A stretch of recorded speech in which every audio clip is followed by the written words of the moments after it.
I have had a bunch of buyers recently who are struggling with the decision of whether to try to buy a starter home or a longer term home, mostly driven by cost, meaning that if they're really looking for a longer term home, it would be a more expensive prospect, which they couldn't afford right now.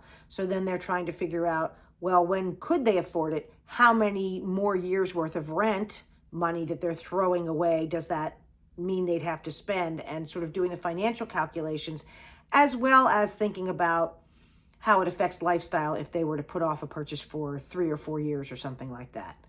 So there are advantages and disadvantages to both looking at a starter home and looking at a long-term home. And I thought it might be helpful just to give a quick review.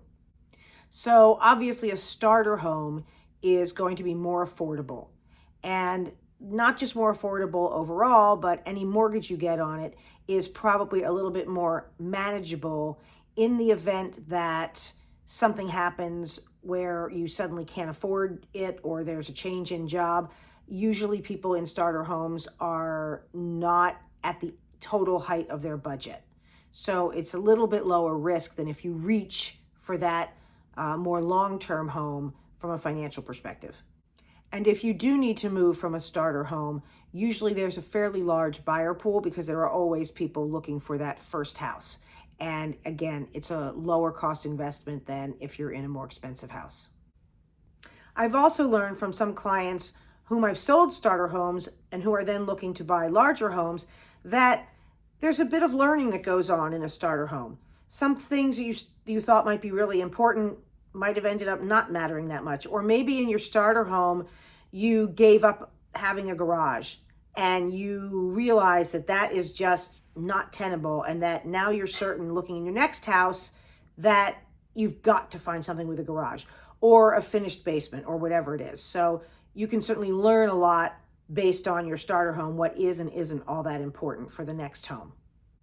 So disadvantages to buying a starter home. Well, the first one is they're usually small.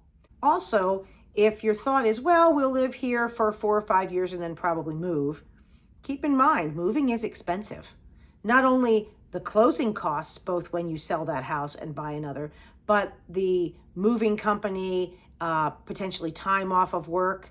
So it's not free to move. It's also disruptive, especially if you have young children or something like that. So do think about what's involved in buying and then within, say, 4 or 5 years moving again.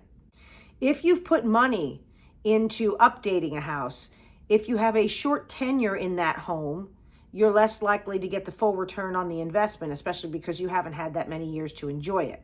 Additionally, you do need to be careful with how much you improve a quote unquote starter home, because again, remember, they're usually in the lower price point area than a more expensive home, which could better handle increased value due to you doing repair work or remodeling work.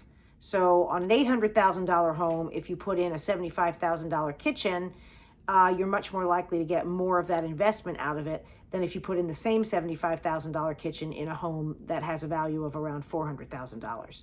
The differential just doesn't work out quite the same way.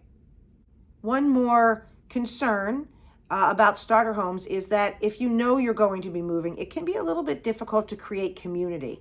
And if you are looking for that, particularly with people who have young children and want their children to be able to make friends, if you expect to be moving again, that can be a bigger upset than you might otherwise think about.